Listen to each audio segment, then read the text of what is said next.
You are listening to Service Course by the Cycling Podcast with Lizzy Banks and Tom Wally.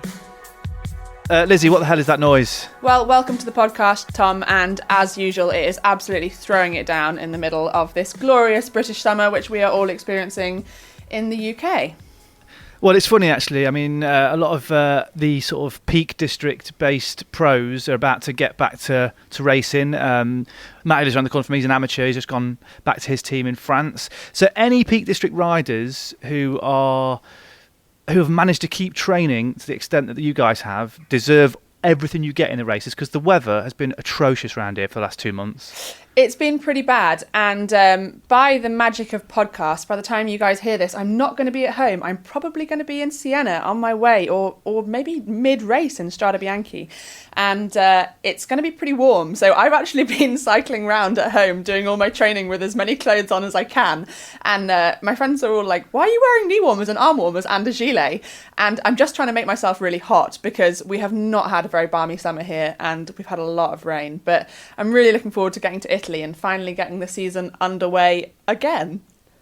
Well, let's talk about that. I mean, obviously, we've got a lot to get through in this episode, and I'll go through what's in this episode in a bit. But first things first, Lizzy, I mean, it's you're at the start. Well, you're sort of almost midway through a bit of a crazy journey to get to the start line for Strada Bianchi, haven't you? Because you've had to go and get a coronavirus test before you can even race. Yeah, so the UCI rules have been brought in, and so what happens now is you have to get a 6-day coronavirus PCR test, and if that's negative, then you're allowed to join your team, and then you have a coronavirus PCR test 3 days before your race, and if that's negative, then the team is allowed to join the race bubble, and this is, you know, it's not going to be bomb-proof, let's be honest, but it's probably the best thing, or the best way that the team and the organisation can ensure that we catch as many cases as possible. And then in addition to that, we have to do a symptom tracker diary. So from 7 days out from the race,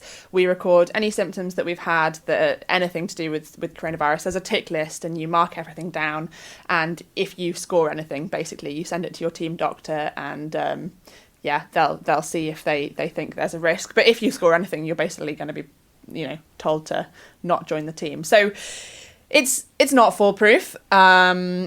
Definitely, having the final test only 3 days before the race and not the night before is not ideal. But I really think that it's probably the best thing that they can do given the circumstances. And I think that having seen the first races start in Spain just last week, by the sounds of it, from hearing how it was with my team there, my DS said that actually he felt the organisation was really, really good in making everybody as safe as possible, basically, and putting on as many regulations as they could to ensure rider and staff safety.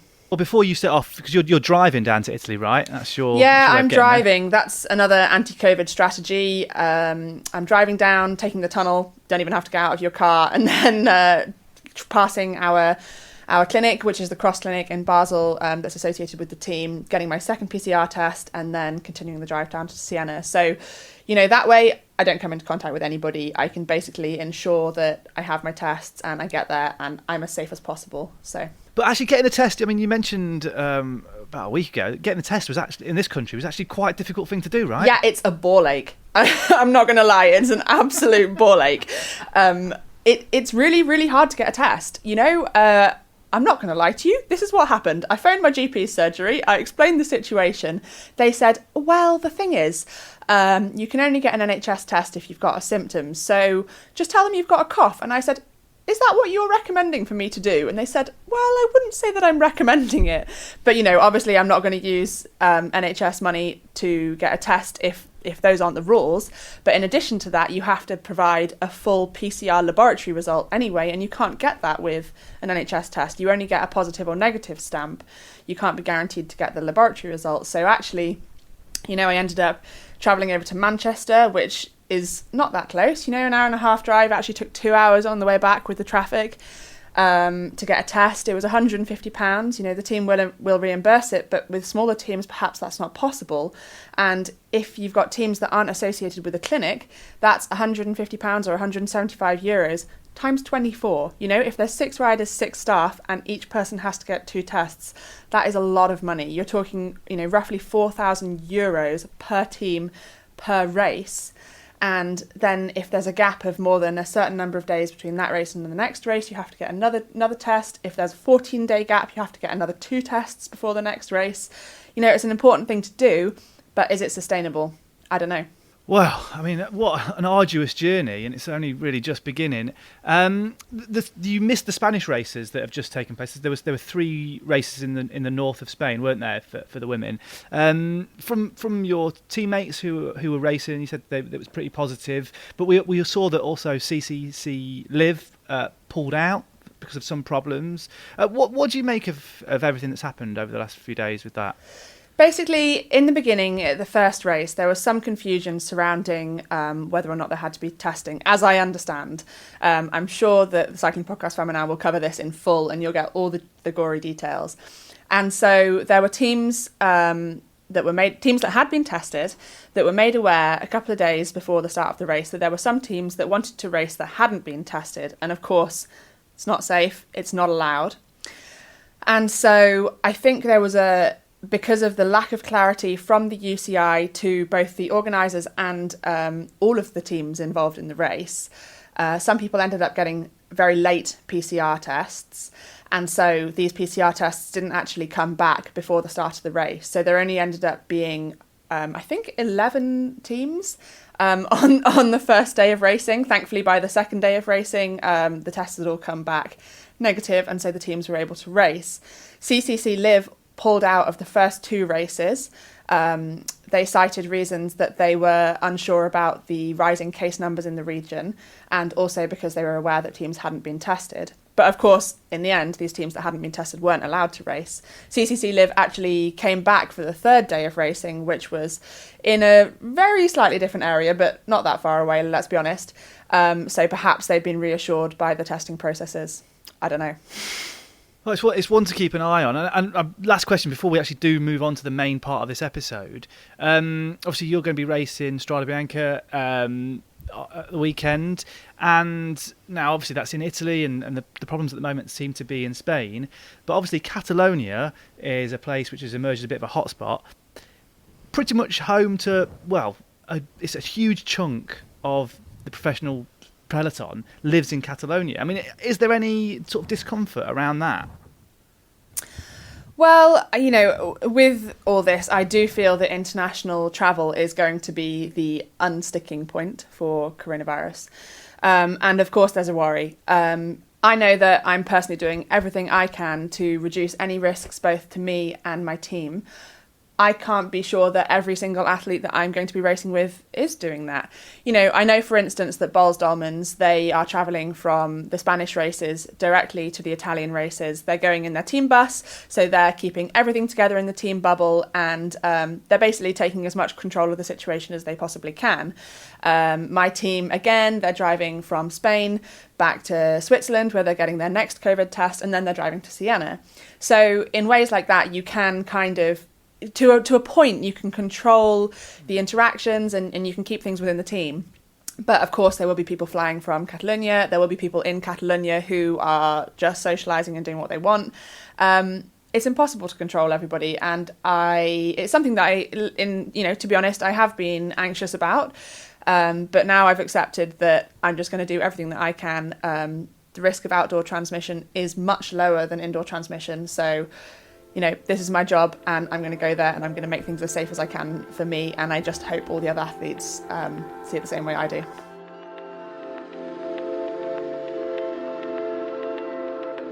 That was a lot of admin, Lizzie. But right, okay, news roundup time. So we're back on the tech stuff. I don't know which of these stories you might have seen, but there's been quite a few interesting stories going round, one of which we're going to do a little bit more on. The Superstrata is the world's first custom 3D printed unibody carbon fibre composite bike and e-bike. Pretty exciting stuff. This is one of those crowd-funded bikes which have had sort of mixed results. They tried to raise about 80k and they've raised 2.5 million. Now, we've seen this sort of stuff before with the Speed X, which when it came to manufacturing, the company basically imploded. So if you want to watch this one, very, very interesting. And for me, one of the things that catches the eye is the 3D printed element of it. And I think for a future service course, we really need to look into 3D printing, because it's handlebars, it's helmets, it's frames. It has the potential to revolutionise how bikes are constructed. Another story that I wanted to pick out, and we've all been affected by this one pretty much, is the Garmin ransomware story. Have you been affected by this, Lizzie? You know what? I'm going to give you a funny little anecdote, which I probably shouldn't admit for being a tech presenter. But so Tom actually texted me the other day and he said, I'm going to do a little bit on the Garmin hack for this month's podcast. And I just thought, I don't know what he's talking about. Actually, ignored your text. And then a whole day went by, and then the next morning I got a tag in a tweet from Richard saying, yeah, I talk about the bike races, I don't talk about tech. That's what Lizzie and Tom are employed to do. And then I thought, all right, I better work out what's going on with this Garmin hack now. And actually, that was the day I'd been in Manchester for this coronavirus test, and so I'd been for a really late ride, and I hadn't looked to see if my ride had uploaded, and then I checked in the morning and I thought, that's weird. And it was only when I got this tweet that I realised. But yeah, I mean, what a crazy story, hey? I mean, I'm sure it could happen to anyone, but that's bad. Yeah, it's a crazy story, and we are going to talk a little bit more about it. I actually interviewed a cybersecurity expert, actually an ethical hacker, who's going to talk all about that. The final one. That is a great job. Ethical hacker. That is a great job, yeah. The final thing I wanted to talk about in the news roundup, and this is, I've got my Google alert set, and I do like these sort of stories around the fringe of cycling tech, these sort of innovations that might take years to filter through, if they ever do at all. But this one took my fancy. There was a student at the London South Bank University who won first place at the 2020 Design Innovation in Plastics competition. I think we all agree that air pollution is a bad thing. Well, Kristen Tapping has designed a bike wheel that helps to clean the air as it spins, and I love this stuff on the fringes of tech. So I spoke to her and asked her about her design. The basic premise, just like any purifier would work, is it takes air in, spins it around, and then ejects it, passes it through some filters, and then ejects it freer of particulates and gases. When you're on the street cycling, pollution is a hard problem to quantify because you don't see it. And you get used to it, so you don't even smell it anymore. But when you're in traffic, especially on your bike without a bubble around you, you're really exposed to the exhaust pipes, the heat radiating from the ground. You can really smell it. So, pollution there's almost a visual element to pollution that comes into play. So that was one part, just identifying the problem. And the other was, I was looking at how home purifier works, and they pretty much go on a spinning basis in a cylinder. So why not use the same spinning basis that's already used in vehicles? Well, vehicles are already moving, so we don't need to create energy. And wheels are already turning, so that's even better because now we have it's called centrifugal force that takes air in and pushes it out. So that's where I started off with it. Other than that, it was just a final year university project. So, I mean, what would your vision for a product like this be then? Would it be to incorporate it in could it be incorporated in almost any bike wheel? I mean, because there are a lot of different cyclists, aren't there? There's the racing cyclists, there's the commuters. Is there potential for this to be scaled up so that it's just ubiquitous in all wheels?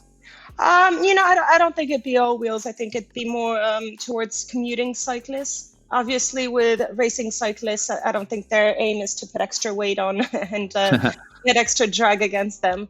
Commuting cyclists, especially Cycle for Hire schemes, they already make the bikes quite heavy, and there's a bit more wiggle room to incorporate my design. Granted, I don't expect it to be any heavier than a wheel would be at the moment. So as far as scalability, my plan would be to start off with Cycle for Hire schemes, then go into commuter biking, and then actually look at other vehicles, or cars, buses. maybe not just wheels, look at other parts of the vehicle. Why not use that inherent motion to attach filters and filter ambient air, again, right at the source of where it's happening? All right, well, we heard that Lizzy, despite being ignorant towards it at first, was actually affected by the ransomware attack on Garmin. Like I said, I find this story fascinating, and I wanted to find out more about how ransomware attacks work, how vulnerable brands like Garmin are to these attacks, and the consequences for people who use their services. So I spoke to a guy called Joe Burns, aka Joe the Hacker. I was told about it from one of my business partners who uses a load of Garmin devices, and then was saying about this, that it looked like they'd been breached. And it was taking everything out of action. So none of they do a lot of running and stuff, and none of their smartwatches were working, and the tracking elements weren't working. And so then I started looking at it then. But again, with any of these high profile breaches, you tend to find that the business that's been breached doesn't disclose a lot of information in the early days anyway. So I've been having a look at Garmin and what they're saying in the press, and they're keeping it very quiet. In the background, because of how many things have been affected, it's not only affected like their smartwatch stuff, but it's also affected their marine and their radar stuff for airlines and things. So it's affected the business, because they've got some military influence as well, Garmin. So it's had a major influence on their business, and it does look like it's been a major ransomware breach. And from the speculation and what's been rumored, it looks like it's the same. It's the gang called Evil Corp, who's headed up by one of these Russian hackers. And there's a ransomware request reportedly of $10 million that's been put in. It doesn't, from the technique that's been used, it's very targeted. So the ransomware strain, because for anyone that doesn't know about ransomware, it will typically destroy files and make files unusable. And then the more targeted strains like this will be looking at the high-end things, so databases as well, so that it takes out applications. And that's what we're seeing here, is that their entire website, even their call centers are out of action. There's been huge implications from what's happened. So yeah, it's pretty serious. So the typical strategy for these high profile ones, because you've got to bear in mind that the company is probably spending quite a lot in trying defending against cybersecurity threats. So it's not, and we heard of Twitter getting hacked the other week, and high profile accounts like Elon Musk, Bill Gates and things getting compromised. So Twitter equally will spend a lot of money on keeping cybersecurity threats out. But the problem that most businesses face is there's always going to be some sort of weakness. Generally, people in like the Twitter breach, that we know that was a social engineering attack. So in this case, it could be that they found a weakness in an individual. So somebody's followed an instruction, somebody's clicked on something they shouldn't have done within the business, because so it's usually social engineering. So you target an individual within that organization who might be a weakness. And the other thing is open vulnerabilities. So let's say, for example, going back, another example, a big ransomware was TravelX, which was earlier this year. And with TravelX, they found a weakness that wasn't patched in their systems. So it can either be a person, which is quite common, or it can be something they've left unpatched, something that's open and vulnerable that the security team hasn't already dealt with. And as you can imagine, there's so much that an organization needs to keep patched, keep on top of. You've got budget constraints, so quite often things do get missed, and there's a gaping hole that can be utilized. Any business is going to have something that a hacker can use to get in. The difficulty, the challenge is always, you don't know what you don't know. The attackers are always trying to break in, and they're always trying different techniques and different ways to get in. The difficulty is it's attack versus defense constantly. And the attackers are generally always one step ahead of the defenders, because something has to happen. Some attack works, and then all the defenders have then got to go, right, we need to stop that now. So there's always one high profile example, which then makes other people put those defenses in place. So yeah, I don't really think that any organization won't be completely immune to the potential that a hacker's going to get in at some point. When I was looking at this and looking at the consequences of data and personal data, now I'm pretty open. I'm a security conscious guy, but when it comes to certain things, there's some elements of data that I'm really not that bothered about.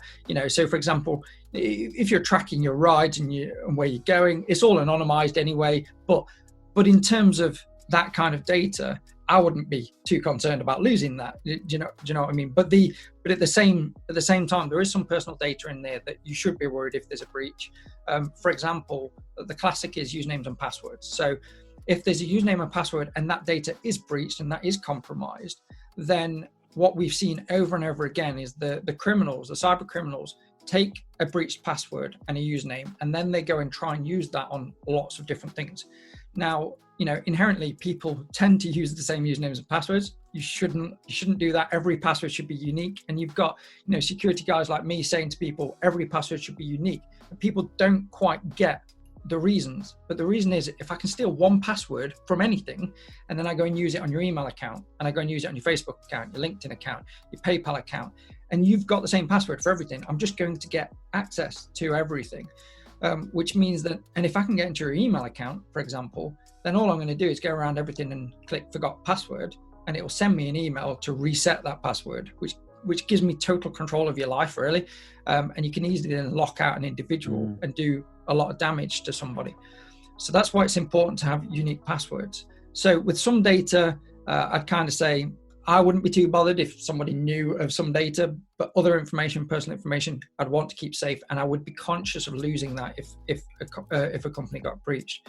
Now, the other interesting thing is Strava have gotten a heat map, anonymized heat map of every location where one of these, fitness trackers have been used for GPS data. And the interesting thing is the consequences of that data is that, for example, Area 51, you can map out where people have been in GCHQ, Area 51, border control. You can start to see patterns of behavior that people are doing at quite secret locations. So although for individual sake, it might not be that bothered, you might not be bothered about what data you're giving, en masse, it can reveal quite a lot about what's going on in a nation state. So that's a worry in its own right. So talking to Joe about the ransomware attack on Garmin got me thinking to wider issues of data security in cycling, and particularly the way we share a lot of data via Bluetooth and Ant Plus devices. And we all know that cycling teams are very protective of that data. We see stuff get posted to Strava, but not everything goes up there. Cyclists are very protective of their training plans and their power profiles. But I wondered if some of this data flying around, for example, outside the team buses as riders come back from a stage, I wonder if that data is vulnerable and could be hoovered up by someone with the right equipment. Generally, no. There are things in place to prevent that. But I'll just quickly grab one of my hacking tools. 1 second. So one of the devices that I often demonstrate to people on when I'm doing security talks is this device. It's called a Wi-Fi Pineapple. You can buy it online. It's about $100 for this device. Now this is good for for connecting wireless devices to here. I can then connect them through the internet through another wireless adapter. So I can tether through my phone, get people to connect to this, and then that's known as what's called man in the middle. So this device sits between them and the internet, which means that I can start watching traffic that goes back and forth from their device. So that's quite useful. But let's say going back 10 years ago, that was a lot more useful because hardly any encryption was used for websites. If you go onto the internet nowadays, every site pretty much starts with HTTPS and instead of HTTP. The difference between that one letter is encrypted versus not encrypted. Back when not a lot of the sites were HTTPS, any traffic going through there, I could see what was being sent. I could see the information that was being sent.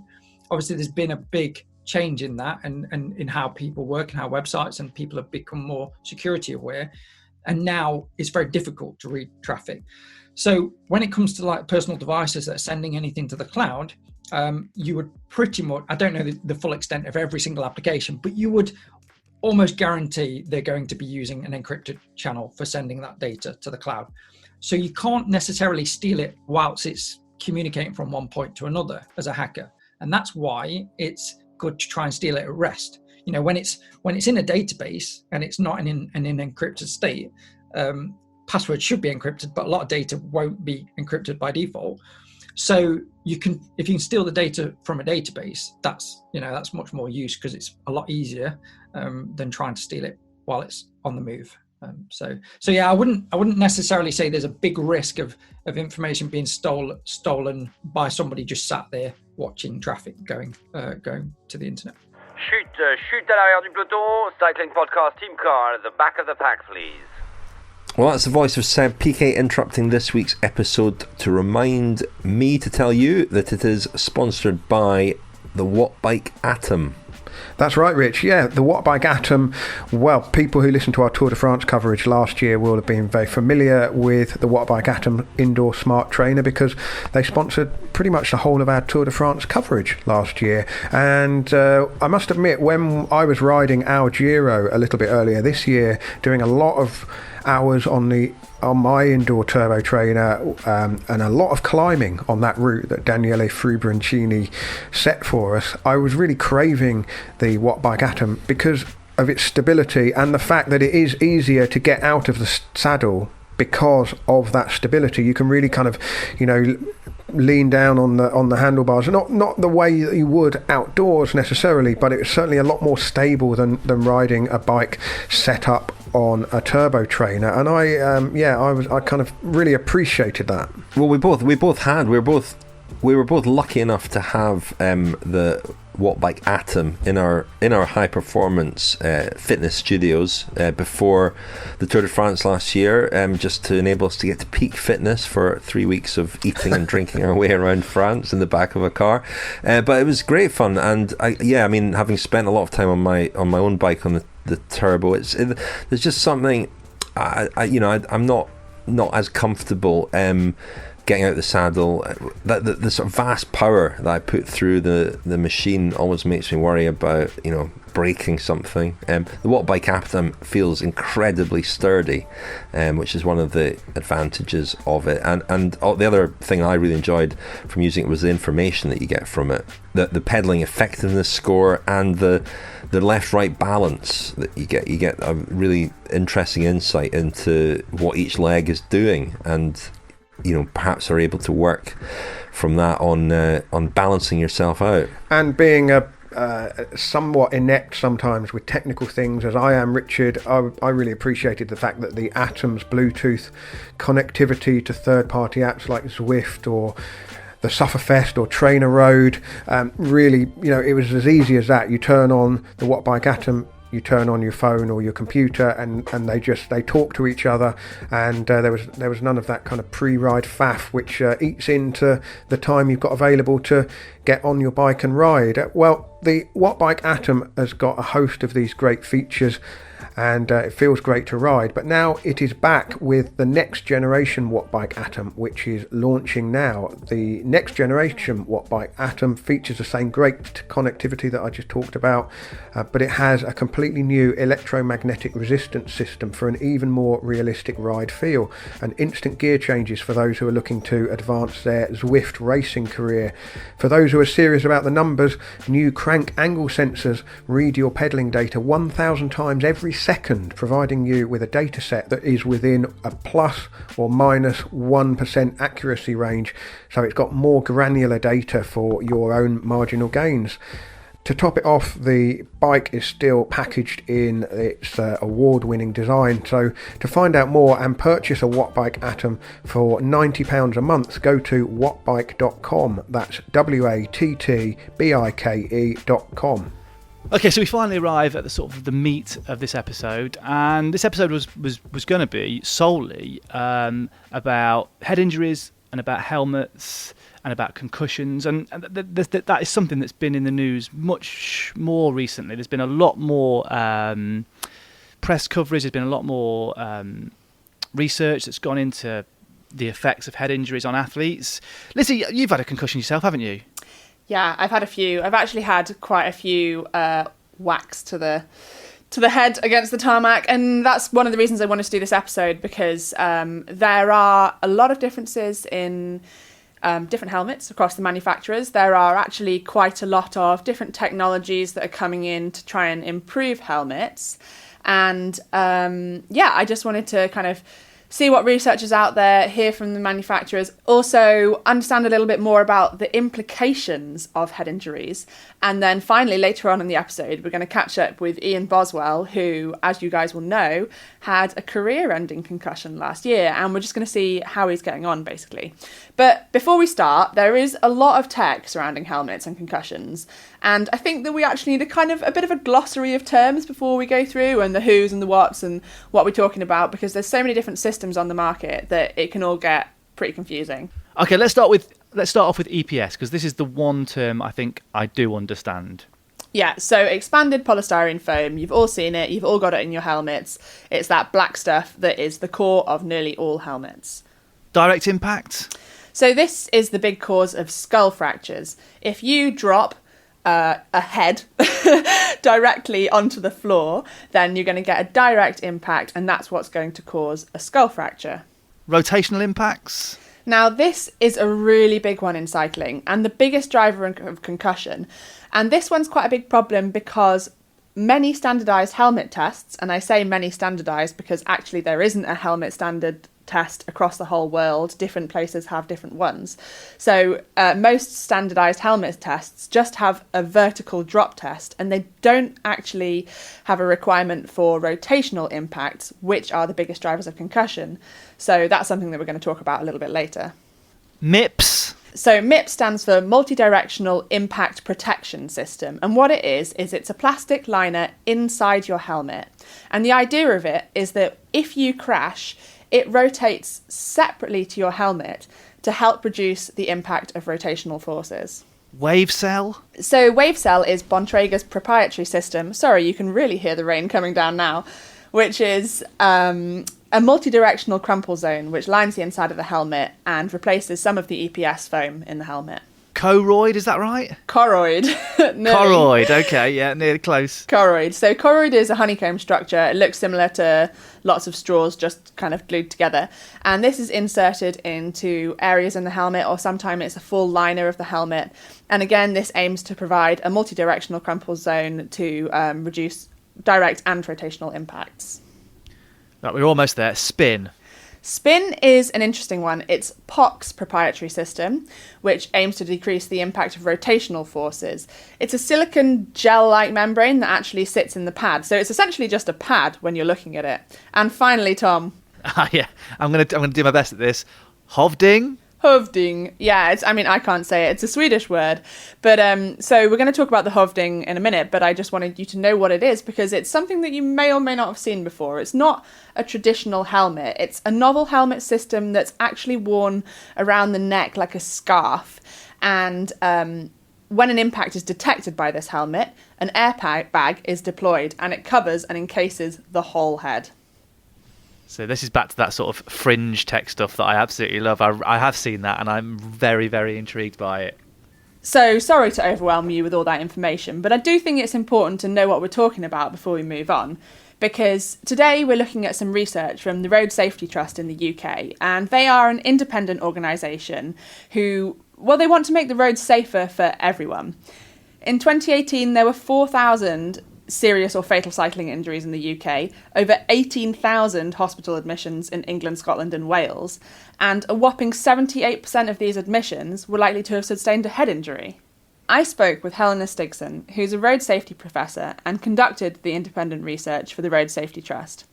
To give you a brief overview, 27 helmets were provided by the Road Safety Trust, and tests were performed to measure both shock absorption and the effects of oblique impacts, and computer simulations were performed to measure the rotational and translational accelerations. These are the tests that give you the best idea of how well a helmet is going to protect you against concussion. What you can do, and what we are highlighting in our test, is that we are doing oblique impacts. that's more realistic, that mirror what happens in a real crash. When you're hitting the ground, you always got a velocity that are putting you into the ground with the oblique impact. So what we have done is that we performed 3 different oblique impacts, and that also when we are doing that in the test lab, we are also taking the pulse that we get into the crash dummy head into a model, like a theme model, to see what actually happened in the brain. So it's a mathematic model of the brain, and then you can see what actually happens. But if you're looking at the brain injuries, that's more equal to what happens in rotational energy, and that's more that you can see in the oblique impacts. So your independent study rated 8 of the helmets as recommended, meaning that they performed higher than average across all the tests. 7 of these were conventional road helmets, 6 of which included the Mips liner, and the 7th used the Bontrager's wave cell technology. However, the highest rated helmet of all was the Hovding 3, excuse my pronunciation, which is not something we see very often in the UK. Can you tell me a bit more about this helmet and why it was quite so highly rated in your tests? Because it scored almost 3 times higher, which is a lot, or 3 times less likely to cause brain injury. Yeah, that's more like a head protector. It's more like a scarf that you're wearing around your neck, and then when a crash occur, it will inflate, and then it's based on like a big airbag around your head, and of course that is more thicker, and since it's a airbag, it will spread out the crash or the impact during such a long period that you can actually absorb much more energy. So that's the reason why it turned out so well in the test. And of course, when you compare it with conventional helmets, it's you got the EPS that should absorb the energy, and it's roughly over around like 15 milliseconds. But with the Hovding, you can spread out at much longer duration. So going back to the other 7 conventional helmets, it was interesting to see that all of these used a system that aimed to reduce the impact of rotational or torsional forces, which are the biggest causes of traumatic brain injury. So what I wanted to know was, from Helena's tests, was it clear that one of these applications was better than the other? And also, how would she rate the spin shearing pad inside technology? As you said, all the ones that are recommended have some sort of protection for rotational loading. But it's also clear that the ones that are fitting with these systems are not a safe helmet. It needs to be a good helmet from the beginning, because one of the ones that came out the worst in our test was actually fitted with the Mips system. So it really have to be a good helmet from the beginning. And for the spin, it doesn't seem to add so much protection. And if you are looking into the systems, it's you can see that you would need to do something more than just adding some padding.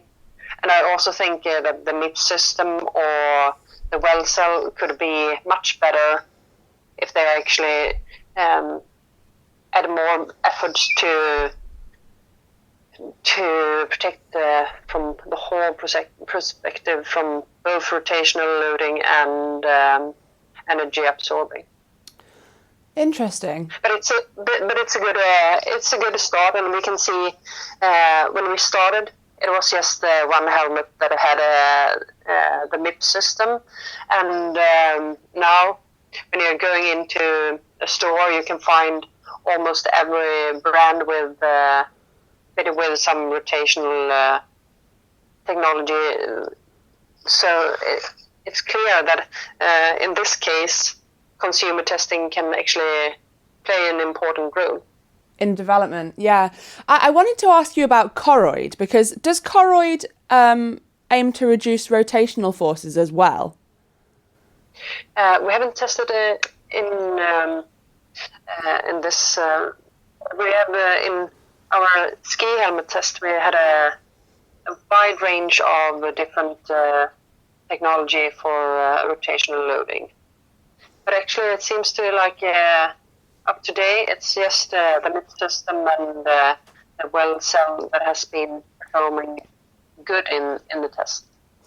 Yeah, the reason I wanted to ask is because in my previous team I used a Smith helmet which had your standard EPS foam, Choroid and a Mips liner. Yeah. And one of my questions was, why don't we combine these technologies? Why don't we use wave cell and good quality EPS and a Mips liner as well, and if you can combine all of these and then maybe put some spin pads in as well, why not? Maybe if you can combine all of these, can you therefore reduce the risk of TBI, or is it kind of a problem with marketing and people not wanting to use Mips and wave cell? Yeah, I think it's a bit when it comes to the design that is actually a competition between these, and it has been some issues with the different companies and so on. So that's of course one part.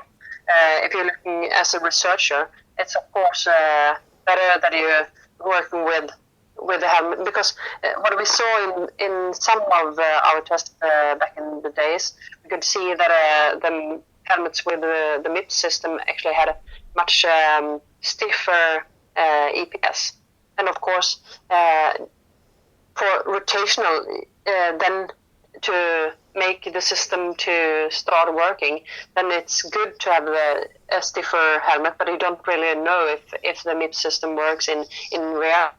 It's just in the lab that you can see that it is working. So we are trying to find out in real world crashes, does it work as good as it do in the lab?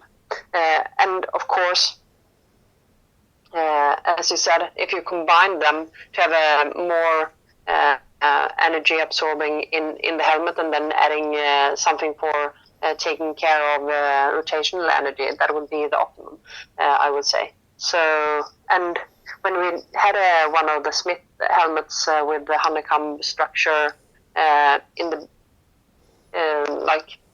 that's probably 3-5 years ago, and it was too stiff.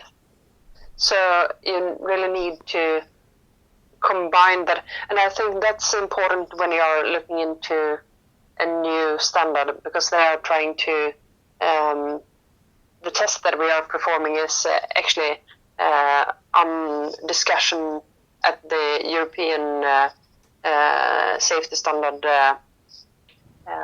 Committee, and if you're adding something, then you need to perhaps you should test the helmets in different velocities and so on, because it's like it is today. It's just that you need to fulfill 250 G when you're dropping the helmet to the anvil from 1 meter, and that's clearly that doesn't really mirror the whole situation for a cyclist. And another interesting part that I just last year, when it was the biggest race in Sweden around one of the biggest lake, it's a 300 kilometers ride. Then it was one of the professional that actually had a quite a severe head impact.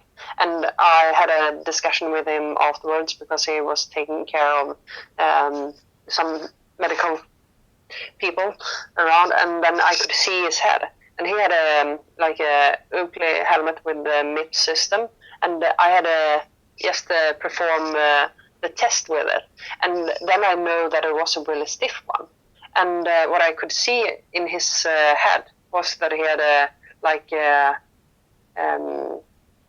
contusions into to the skin, and it was really red, and you can actually see the whole frame on his head.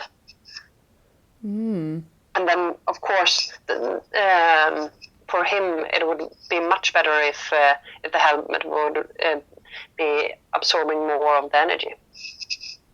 Yeah, that's really interesting. I had a bad crash 6 days before my wedding, and I was actually, I was in a race, and basically I went over the handlebars, landed on the back of my head.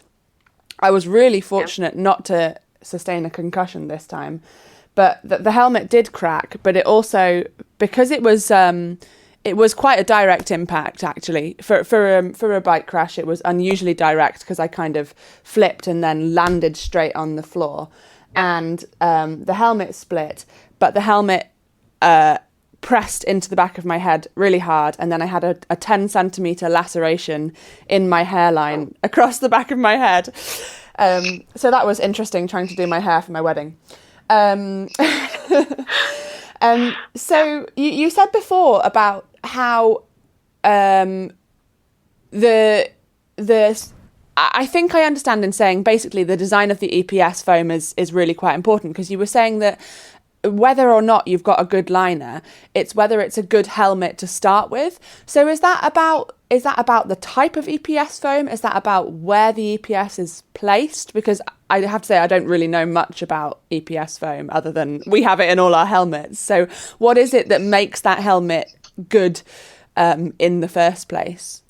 For instance, the Specialized Prevail was, the second high after the Hovding. It was the highest rated one. Why is that better even without a liner? Yeah, that's when you're looking into helmets. It's more or less the thickness of the EPS that you can use, and also the density, of course. And that was actually 3 years ago. We tested one of the POC helmets that perform very good, and we had it with both Mips and without, and then we could see that it was really thick on some part of the helmets there, because you can, as a helmet manufacturer, it's important to also look into where actually you hit the head, because of course if you're studying real world crashes, you can see some locations will be more frequently impact. And of course, if you're adding more into this part of the helmets, then the consumer will hopefully get less concussions or brain injuries or skull fracture if they are hitting the head into the ground on these locations. So you can really work very well with the design, and also try to make it thicker on some part of the helmet. The Cycling Podcast is supported by Science in Sport. Science in Sport. Fueled by science. Thanks, as always, to Science in Sport for sponsoring the Cycling Podcast and all the other things that we do over here, including Service Course. And I also want to thank Science in Sport for the Rigo Rapid Recovery Powder, which basically fuels all my recovery these days. For those who don't know, I've been shielding for the last few months. I've not ridden on the road since the start of this year, so all my riding has to be done indoors and on the turbo, and one of the only things that gets me through it is knowing that I'll get a good recovery drink when it's over, because riding on the turbo day after day after day can be a little bit soul destroying. And that reminds me as well, I do need to try the new Science in Sport range designed specifically for turbo training. Not to say that you can't use it out on the road as well, but it has been developed for that, so I really need to try that. If you want to try any of these products, then you can get 25% off. Just go to scienceinsport.com and enter the offer code CP25. That's scienceinsport.com and enter the offer code CP25. All right, glossary review number 2. The terminology around brain injuries can also be pretty confusing. When we talk about TBIs, well, that's a traumatic brain injury, which sounds pretty scary. So concussion, that sounds not quite so bad, right? Wrong. A minor concussion is actually a minor traumatic brain injury. And when you put it like that, it starts to sound a bit more serious. Maybe something that we shouldn't go, he's just had a small concussion. So what's CTE then? Well, it stands for chronic traumatic encephalopathy. In layman's terms, repeated trauma to the head that causes long-term damage or disease to the brain, which in turn causes physical and mental alterations to how you function.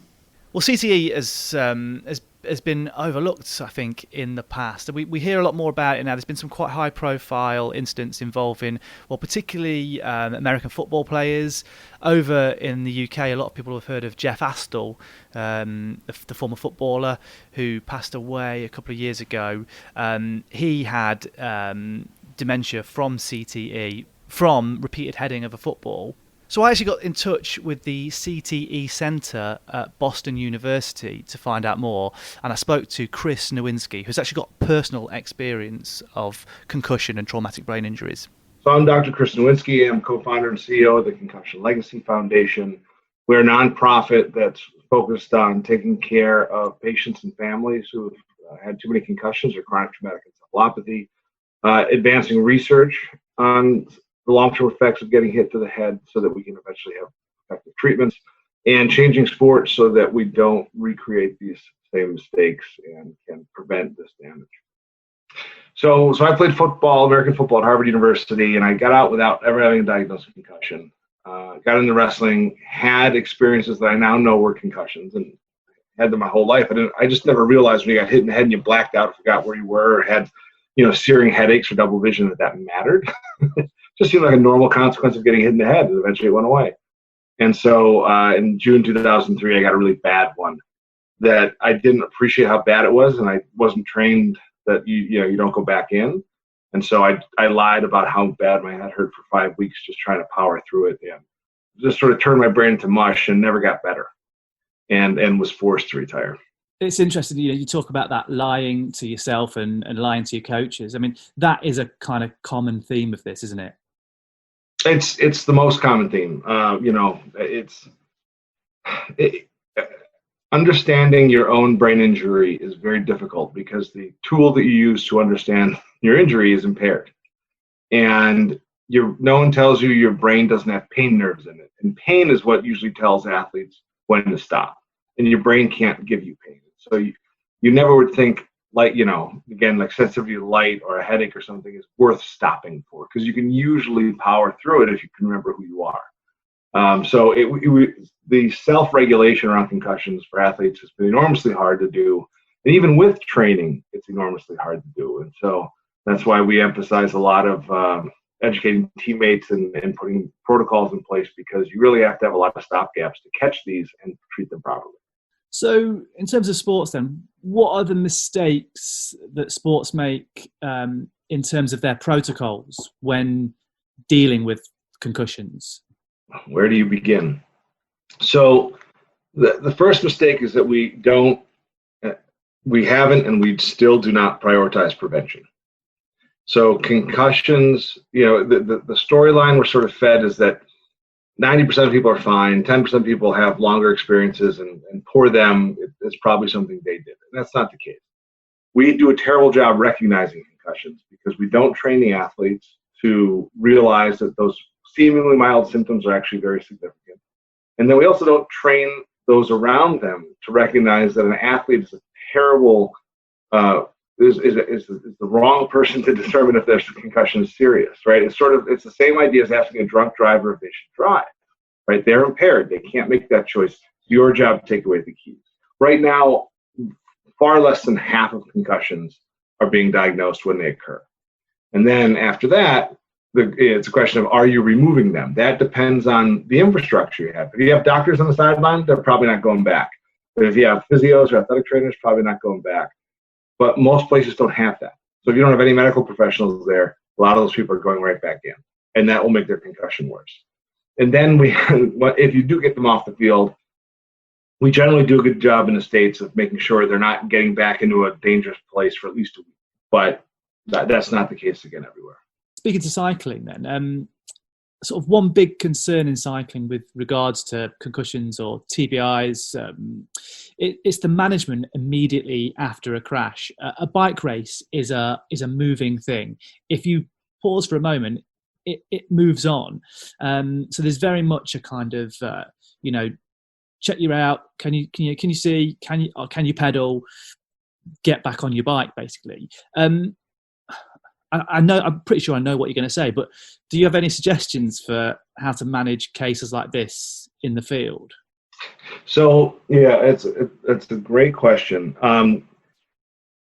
Competition-wise, it'll be complicated, but if you look at it from the perspective of the athlete's health and what's best for them, we have a very strong rule in our sports, and I think it's also the same rule now in World Rugby. You can't do a concussion assessment in less than 10 minutes. Like, impossible, right? Those of us who've had them know that the symptoms you feel 30 seconds in are different from what you feel 3 minutes in and different from what you feel 8 minutes in.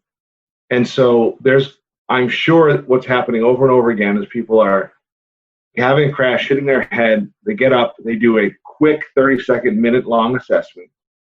At that point, the symptoms haven't showed up. You've got this dramatic burst of adrenaline because you just had a traumatic impact. You can't feel anything. You get back, and if you can pedal, you're gone. Once you start pedaling, those symptoms for some people are coming on, right? Your head starts hurting, you feel wobbly, you feel foggy, but you're not stopping because you've already made that choice, in a public setting, that I don't have a concussion. And so you lie your way through the end of the race, and then you pray to God you feel better tomorrow and go. And that's what's happening.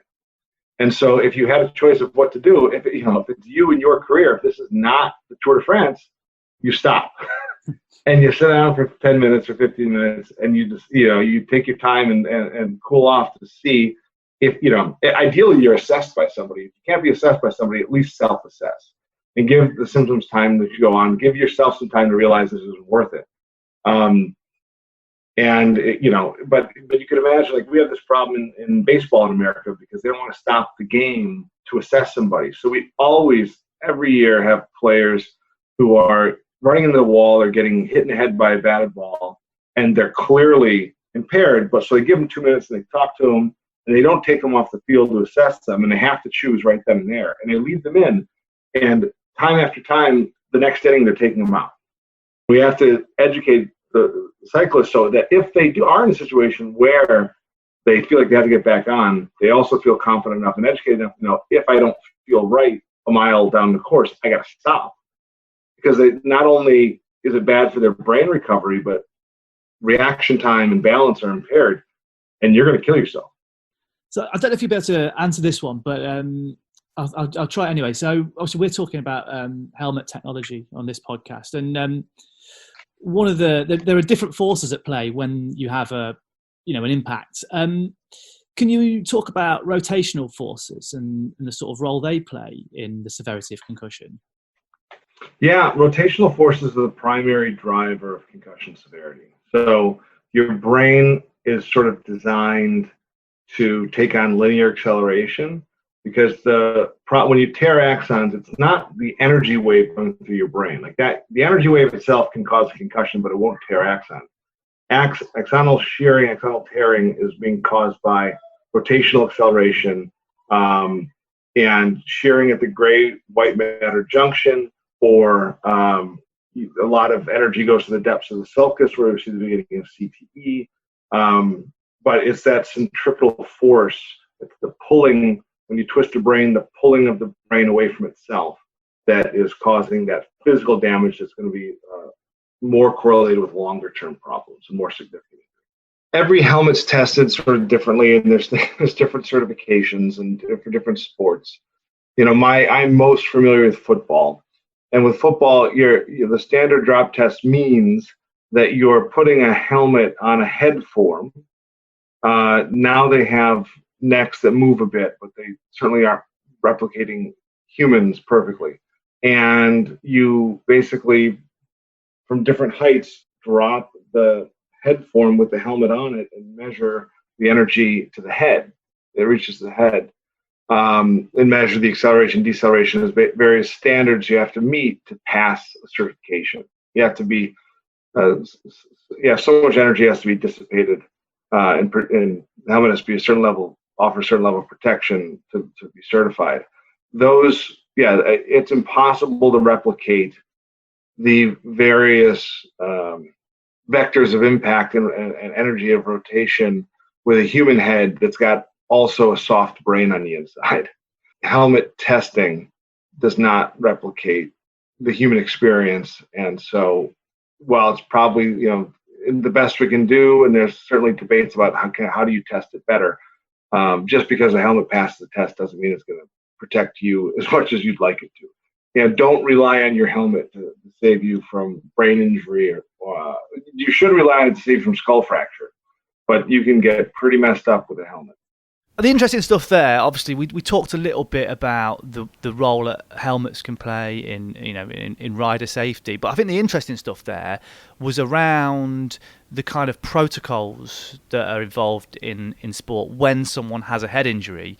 And it's difficult to see in cycling how you can, by following any of the recommended protocols, how you can ever let a rider get back on their bike after having a head injury, having a crash. Well, you say the recommended protocols, Tom, but I'm not actually sure if whatever they are. I'm not saying that there aren't any. I'm saying I actually don't know. If there is a protocol to say if a rider hits their head, they shouldn't carry on, then it's most definitely not adhered to. As far as I know, there's no kind of UCI medical rule or anything. It's kind of down to team doctor, rider, manager judgment. But it's just something that's impossible. You can't judge straight away when you've hit your head whether you're right or not. And it's also impossible because often you're in the middle of a stage race. If you stop, that's it. You can't carry on the rest of the stage. That's literally it. So I don't really see a way around it. I mean, in a minute you're going to hear me talking with Ian, and we talk about the possibility of how to create a culture change. But I just don't know how that's going to happen, to be honest. Well, back onto the subject of culture change, before we hear from Ian, Chris there was also talking about it's not the individual rider's responsibility to say, yeah, I'm fine, because when you've had a concussion or whatever type of brain injury, the very organ that you use to make sense of things is actually damaged. So you're in no place to say, yeah, I'm fine. And actually, he's talking there about the burden being on team staff and on teammates. And I wondered whether, that might be something that you look out for. Would you be someone more vocal to say, that rider, my teammate, they can't carry on. They need to be pulled out. Definitely. I mean, I've not had this situation during a race, but definitely after a race, I have been really strict with my teammates about, when they're not sure whether they've got a concussion or not, or it's minor in inverted commas. And so do not use your phone. I know it's boring, but lie down, look at the ceiling, try not to, have too much visual stimulation, and just take it seriously until you know, because it is not something that's worth messing with. So finally, when we were talking about this episode, I couldn't help thinking back to the Great Cycling Podcast episode over the winter, where Richard interviewed Ian Boswell about his serious concussion, which actually caused him to end his professional career. It was an incredibly insightful interview that's worth going back and listening to, and I really wanted to know how Ian was getting on now. Of course, we hear what he's up to regularly over on the Explore podcast, but I had a chat with Ian about how his concussion recovery is going all these months on. Yeah, I'm doing a lot better now, and I was on a ride yesterday and some people were asking me, and I was like, yeah, I mean, most days I feel largely normal again. There are still symptoms that, I guess at this point in my life or this point in my recovery kind of feel like this is kind of just the new normal, which is a word that's been used a lot recently. But yeah, I mean, I still do have some like ocular symptoms, especially, with my eyes. And like one of the biggest things I notice now is my dilation of my eyes. So if I'm outside and I walk into a dark room, or, if I'm wearing sunglasses and I take them off, my eyes, the dilation is really slow to respond. So driving at night, I wear like a sunglass because, oncoming cars, driving on a dark road is really distracting. Then I guess at the end of a long work day, if I have a long email to read, I struggle to, I would say it's like I struggle to concentrate, but it's more so due to just my eyes not being able to track across the screen. And it's it's kind of like, essentially just training. I just have to keep practicing and doing it. I notice it more under fatigue if I've been working all day on my computer or, reading stuff. By the, come 4 o'clock, I'm like, oh, this is hard to follow. So the majority of your symptoms have been visual then? Are you still getting headaches, or is it really just the visual symptoms that are still bothering you? Yeah, it's mostly just the vision stuff. I do tend to sleep a lot more than I used to. Like naps are actually incredibly beneficial to me. Some of the doctors I actually saw said that I was sleeping too much. Kind of any recovery, you have to like keep, physical therapy. It's like about keeping that motion going and keeping moving. So I've been trying to just be more cognizant about, when I sleep and how I sleep, because it's easy for me to, take an hour nap during, the afternoon and then, still want to go to bed early. So it's, there's days when I feel like, okay, I'm back to normal and I'm riding and I'm, riding my bike down a hill and I'm like, oh, I feel fine. And there are still days when I feel like there's a step backwards. And I think the biggest struggle for me being, 29 years old and like a former professional road cyclist is sometimes admitting to myself or acknowledging that things aren't all the same. Because I want to tell myself that, yeah, everything's the same and I'm fine and I'm healthy and, I'm still young, but there are definitely times when I have to like realize like, all right, I can't do this, or I shouldn't be doing this.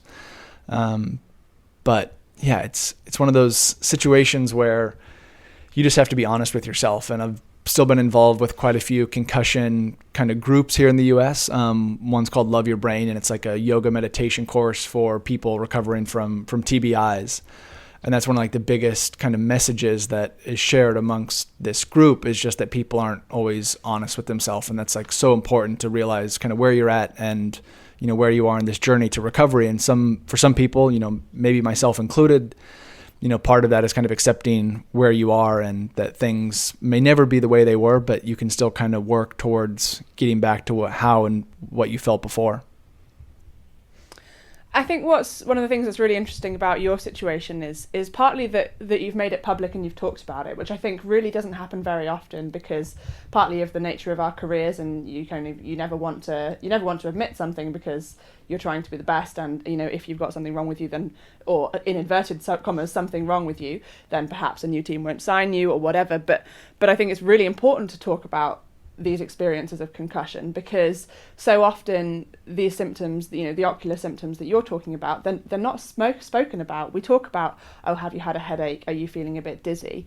But there are so many other symptoms of concussion, and I wonder if you're still in contact with the specialists, and perhaps can your symptoms become a case study to help people in similar experiences, cyclists, other athletes in the future, understand and better recognise symptoms of concussion and perhaps create a better protocol for dealing with it? Yeah, so it's kind of become a side passion project for me. So the hospital that I went to in North Carolina, it's called UNC, the University of North Carolina. They have a pretty extensive concussion research program. And they've actually been incredibly helpful after the concussion and like wanting to put resources and kind of, staff towards implementing some type of protocol or just awareness within cycling. Because I went down there last September and was kind of telling them about, my story and then, other stories I've heard in cycling, and they were just blown away about how little kind of information and awareness there is in cycling. So I'm working with them, and then the ANARPC, which is like the North American Riders Union and a branch off of the CPA, like UCI's Riders Union. But it's been challenging to actually figure out what we can do, because it's largely the teams and the team doctors, and maybe it's a race physician trying to diagnose a concussion, immediately. But I think the biggest struggle in professional sport is actually, just awareness. And it's just awareness of, like you said, what you should be looking for after you've had a crash, because oftentimes the athlete, more so than the medical staff, they want to get back on the bike. Maybe the doctor's like, I'm not sure about this, but I feel like as an athlete, you become very good at hiding symptoms and maybe not being completely honest, because your drive to race and return to racing is so powerful. But, as in my case, with ocular, kind of symptoms, that you're very prone to actually crashing again. And that's extremely dangerous if you have two two head injuries within a short period of time. So it is something that we're looking at doing. The first thing would be identifying, has someone had a concussion? And largely that's going to be up to the athlete to actually be honest with themselves and team staff or race doctors. And this kind of, this eventually this does trickle out to the wider cycling community. And how do we identify concussions? And then what are the resources that you need to actually recover as quick as possible? And that's one of the things unique in cycling is that most riders, professional cycling, is that most riders are on short-term contracts. And so if teams and organizations actually invested in the recovery process, you're going to have a better athlete returning to play quicker than you would if you did nothing. In my case, it was very much, okay, we don't really know what to do. Go back to the US and seek help and let us know when you're ready to come back. And thankfully, I just through neighbors and connections and people reaching out, I was able to kind of get the help I needed, but it took a lot longer than if there was a system in place where, there's maybe some centers of excellence throughout Europe. Maybe there's one in France, one in Belgium, Spain, and then, teams were kind of associated with those hospitals, and you could go there, a day or 2 days after your crash, and actually be seen and evaluated and then put on a recovery program for your specific symptoms as quick as possible. It's quite amazing, really, that in a sport like cycling where we crash so much and we are so susceptible to head injuries and concussions and traumatic brain injuries, that we don't have a better system and a better protocol in place. And in the men's side of the sport, you're much more likely, and probably, I don't know, you can correct me if I'm wrong, but probably always have a team doctor on the race. But in women's cycling, only a very few of the teams will have a team doctor on the race. In my team, we're very fortunate to have a doctor on call all the time, and if any of us ever crash, we always speak to him immediately after the race, but that's not the case across the board. Have you ever had concussion baseline testing kind of pre-season or a standardized concussion protocol within a team? So we actually did do a pre-season test with Team Sky, I believe it was 2014, in the winter. So they did implement something, but again, with these tests, it wasn't really explained to us what we were doing. There was an effort to actually, implement some sort of concussion protocol. But, again, how possible is it to then, kind of do a responsive test in the middle of a race? Because, you jump back on your bike and oftentimes you're riding again before the team doctor is even there, or maybe it's not a doctor that you've, really well, or, I don't want to say don't trust, but, they're unfamiliar to you. But yeah, it's a really difficult kind of thing to quantify and, figure out, like identifying the concussion. It's such a difficult thing in the sport of cycling to actually identify, because there's no timeouts, there's no, locker room that you can be pulled aside. Essentially if you have to do a evaluation, then you're out of the race. So I'm riding with Specialized helmets now that have a program in them called Angie, which is essentially an impact detector. And at the moment, it's more of a kind of a safety feature. So if I were to crash and hit my head and there was a certain amount of force, it would send a kind of an alarm to my phone or to my Wahoo head unit. And if I dismiss it within, 10 seconds, then it just kind of, it's dismissed. But if I don't, then my wife will be notified that I've had a crash, and it'll send her my location. And that's, phenomenal for people just out riding by themselves and, recreational riders. But I've been speaking to them, is there a way to actually implement some sort of, detection where, if every rider in the race has this system in place, and if there was a baseline, like, hey, if you receive this, if your helmet has this sort of impact, then you're just pulled from the race. Maybe the team director or the race director is notified and there's just no questions asked. But again, the difficulty in cycling is, and with concussion is you could hit your head really hard and actually not have a concussion, and they're so unique. It's like every concussion and head injury is like a fingerprint. Someone might be unconscious for 5 minutes and not have any symptoms after. Someone might, lightly tap their head on the pavement and have a concussion and symptoms that last for years.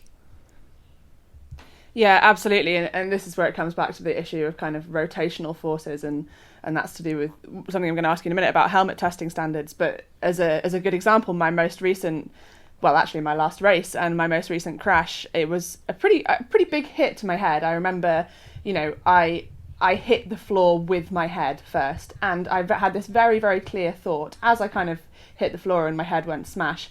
Well, that was a really hard hit to the head, so I'm not going to continue this race because I don't want to take the risk. But the thing is, actually, I amazingly didn't have concussion symptoms after that crash, and perhaps the kind of coherentness of my thoughts was a good indicator of the fact that I wasn't going to, develop those concussion symptoms. But that is the problem. I've had crashes where you think you're going to be fine, and then actually you've had really bad symptoms. And then this crash, I really smashed my head against the floor. But perhaps because it was a kind of a direct side impact and didn't have a rotational aspect, then I didn't have, that kind of rotational trauma to the brain, which is actually the biggest one of the biggest causes of concussion. So, going back to helmet testing standards, I don't know how much you know about helmet testing standards, but basically the test is a vertical drop test, and it doesn't actually incorporate aspects of rotational forces. And I say the test, that doesn't really cover it, because there are multiple helmet standards. There isn't a single standard across the world. There's different standards that you can choose to comply to as a helmet manufacturer. But these rotational forces are the main drivers of concussion. Do you think there's more that can and should be done by helmet manufacturers to research and try to prevent rotational forces during crashes, seeing as they are some of the biggest problems?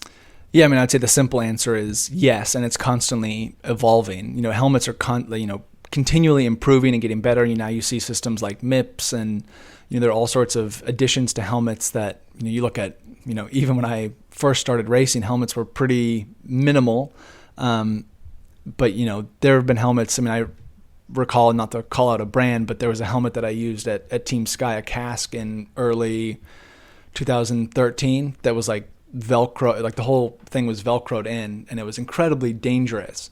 And I think it didn't approve, or wasn't approved by the Australian helmet standards, but we were still able to race it in Australia just because, we had brought the helmets from Europe. So there does need to be a more uniform kind of helmet kind of quality test. But, another huge thing that I think when it comes to helmets is actually proper fit. Some people you do see, maybe they have the helmet on and maybe it's a good helmet, but, they have the straps are, dangling, 5 centimeters below their, chin, and it's not tight in the back. And, I've seen a lot of other pro riders kind of like reassemble their helmets, or take stuff out. Like there was some riders that I've seen before, like take the Mips system out of their helmet because they want it to be lighter, or they want more airflow or something. I'm like, this is insane that you're disassembling a helmet for, it's like, if you're going to do that, why would you even be wearing a helmet? Because this has been designed with all these different, parts and pieces for a specific reason, and then riders, ripping it out to make it as simple as possible. But it's all about education, isn't it? Because that takes me back to that story that you told in the podcast about when you had this awful crash on your time trial bike when you weren't wearing a helmet, and then you raced the next day by actually cutting out some of the foam on the inside of your helmet so that you could fit your swollen head to the helmet. And so obviously, like now, knowing what you know and having had the experiences that you'd had, you'd never do that. You wouldn't race at all. But I think youth and inexperience, and perhaps ineducation or lack of education are all contributing factors to kind of misuse of helmets. Yeah, definitely. And again, it's such a challenging thing to kind of get around, because like I said, the athletes don't necessarily want to stop. So one thing in kind of this group that I'm working with to implement some sort of protocol has considered is like, can we have contact of, whether it's partners or parents of an athlete? Because, the athlete might not, especially in that moment, might not be thinking clearly, and they might have ulterior motives to get back and race, or, it's an important race, so they want to be there. But if you just have a little bit of information and kind of knowledge of the long-term, potential outcome of a crash, and then a subsequent crash if you're jump back on your bike and you're not fully there, it can be extremely devastating. And, there's been a few riders in the last years who've had a crash and, pretty well documented concussion, and returned to racing far too soon and very quickly had another crash. And you can't necessarily attribute that to a concussion, but you start to look at, some of the statistics and like frequency of riders crashing, and you start to think like, I wonder if, maybe they do have an issue that's not been addressed, and they're returning to racing too soon. And by that, potentially putting themselves at risk, or, crashing more frequently because, they may have an issue that they don't even realize that, you can have a concussion and your vision and eyes may be compromised. Yeah, and then that kind of altered sense of balance then puts you at much greater risk. Yeah, I completely agree with you. It's a real problem, and perhaps even, you were talking about how, your injury meant that you were missing from the sport, and then that put more pressure on your teammates. But perhaps it's even more of an issue in women's cycling, where the salaries are much lower. There's much more pressure to perform and to kind of compete to get that spot, because it's so ruthless, because so many people want it. But of course it's difficult across the board. But yeah, I don't know. It's really hard. My final question, which we've kind of answered, but is there a way, or how can we create a culture change that's athlete health orientated, rather than finish the race and then see if you're okay? Because it is the biggest problem, that the race is moving, and if you stop and if you try and have some sort of concussion protocol during the race, not only is it kind of pointless because the symptoms often don't come on till later, but if you're going to have a concussion protocol test during a race, then you might as well just stop the race anyway, because the race is gone. Yeah, no, I think there definitely needs to be a cultural change. So actually I've been contacted by a few specialists in the UK and Scotland about this, who work in rugby, and they'd kind of expressed how 10, 15 years ago in rugby there was a very similar culture to concussion as there is in cycling now, where it's not really talked about. And I guess it's being more spoken about now in cycling, but they've had a very kind of drastic shift in their essentially awareness and kind of culture around concussion, and for the athletes to realize that, hey, like, this is a serious topic.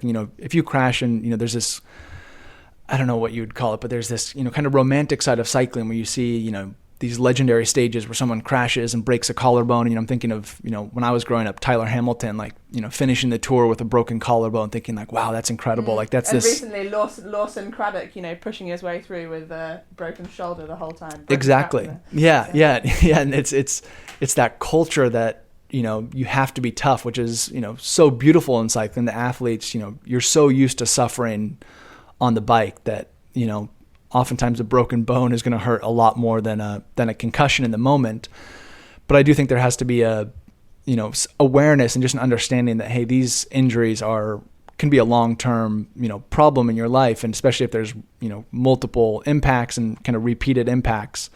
Bones heal, and we can operate on bones fairly easily, but the brain is much more complex and takes a lot longer to heal and is much more fragile than a bone. So I think it really is going to come down to like a cultural shift in the sport, and both teams and especially riders understanding that, hey, I hit my head, maybe I don't even have a concussion, but I'm going to be cautious in this situation and be aware, and that the teams also support riders doing that the teams are like, hey, we respect that you've decided to stop the race because you hit your head, and now let's go through the proper protocols and channels to actually try and diagnose this, and then figure out, are there any lingering symptoms? Well, Lizzy, I've just in the corner of our Zoom screen, I've just seen a chink of blue sky. So we better wrap this up so you can get your last training ride in before your mammoth trek to Siena. Yeah, I can see blue sky, but I can also see rain. So I'm not feeling too optimistic that I'm going to stay dry, but I'm going out anyway. Well, good luck anyway, Lizzy. I'll speak to you next month when you will have how many race days in your legs by then? 1. Oh, really? Only the one? Yeah, 1. And, well, I guess the fact that you're here, Tom, we should have mentioned this at the top of the show, but the fact that you're here and not Richard means no baby yet. Yeah, no baby this month, but the window of opportunity is now closing to do podcasts without there being a baby in the house. So, yeah, I think by the time we do this next one, I'll probably have a little girl, hopefully, if all goes well. Wow, very exciting, Tom. You must keep us all updated. I will. Thanks, Lizzy, and good luck. Drive safe and keep getting tested. And best wishes for your baby delivery.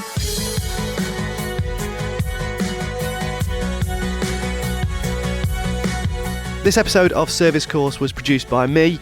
Our theme music is Beyond the Black Veil by the brilliant Moscow Youth Cult. Do go and check them out. And the rest of the tracks in the show come via Epidemic Sound. For details of the individual tracks, then please check the show notes. Thanks again.